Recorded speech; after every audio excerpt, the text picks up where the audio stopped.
Any tech-savvy person in on the loop is aware of the silent war going on between Apple and Samsung right now. Well, maybe the word war is a bit of an exaggeration. It's more like a silent competition. Wondering what's the big fight all about? Well, it's about the race to create an all-screen phone. The cameras, the 5G internet connection, the fingerprint sensor, and the whole trope with a notch. And if you don't know what a notch is, it's a display cutout you find at the top of your iPhone. And in other smartphones too. You know, that little black thing at the very top of your screen. And despite notches being a design trend in 2018, people hate it. Disappointed! And rest assured, designers hear ya. It looked cool at first, but a notch can look distracting when you're watching videos at full screen or playing games on your phone. Two of the biggest smartphone producers, Apple and Samsung, are on a mission to eliminate the dark lord that is the evil notch. And no surprise, both of them found a way to remove the damn thing.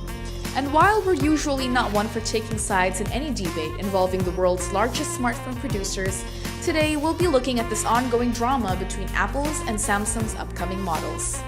Which has better aesthetically pleasing design? The iPhone 11 or the Samsung Galaxy S10? First things first, let's take a look at Samsung's latest flagship smartphone, presumably named the Samsung Galaxy S10, which is upcoming. The latest rumors suggest a phone with a bigger screen that features a pinhole for a camera. Good news to all you notch haters out there, you got no notch. But some people are quaint enough to point out that it resembles a hole. Or a mole. Or both. It's either that or the capsule-shaped camera on the right side of the phone. However, that's not all there is to it. The tiny hole/mole aside, Samsung Galaxy S10 is rumored to have all sets of new features that will have Android lovers drooling. Hopefully.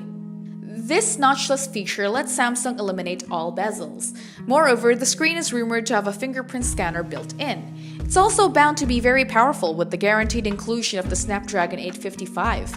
It also operates on Samsung's One UI on top of Android 9 Pie. The Galaxy S10 will pack a 6.11-inch display, and meanwhile, the 5G variant can have the mammoth-sized screen of 6.66 inches. Its front cameras are dual.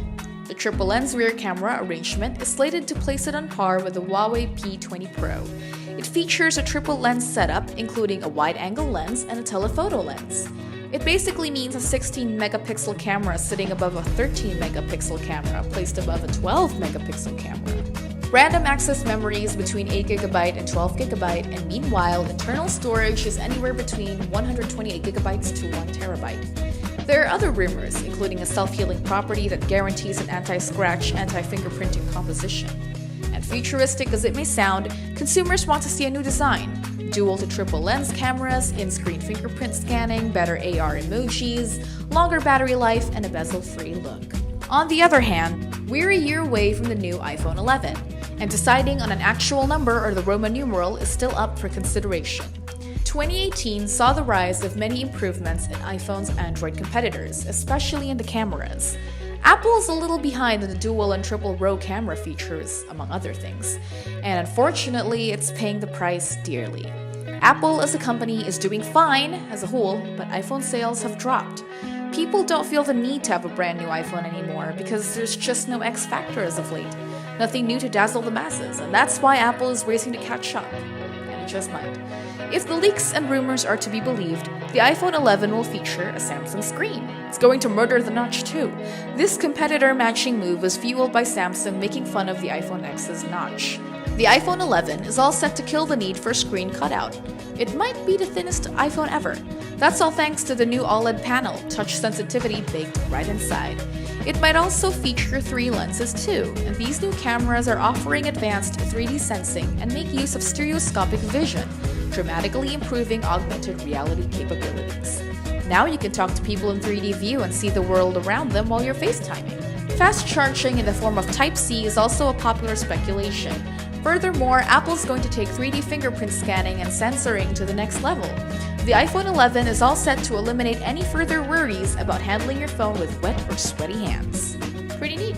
There's much to be said about Apple gradually jumping into the bandwagon, when it outrightly rejected that notion before. Apple's always been famous for trend setting, but it looks like the company is more willing to listen to what its consumers have to say. It's been a long time coming, but now Apple is rumored to have been contemplating on adding a dual SIM feature to its new lineup of 2019 phones.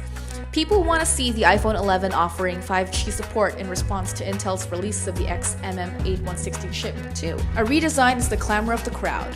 Not to say that the current handsets look bad, they're fabulous, don't get us wrong. It's just, they're becoming a tad too predictable. Wireless charging is also a welcome addition among Apple's consumers. Nevertheless, we'll never really know until it hits the shelves.